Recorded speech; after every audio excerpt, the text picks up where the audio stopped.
ang Diyos hindi mo lang kasama kapag may breakthrough. At ang Diyos hindi mo lang kasama kapag may challenges. Kahit sa gitna ng mountaintop at valley low, nandun si Lord. Kasama mo ang Diyos pag na-promote ka.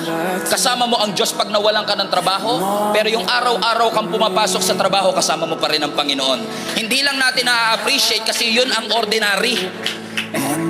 Marami sa atin nagsisimba para magpasalamat. Grabe ginawa ng Diyos. At marami rin nagsisimba para may matinding gawin ang Diyos.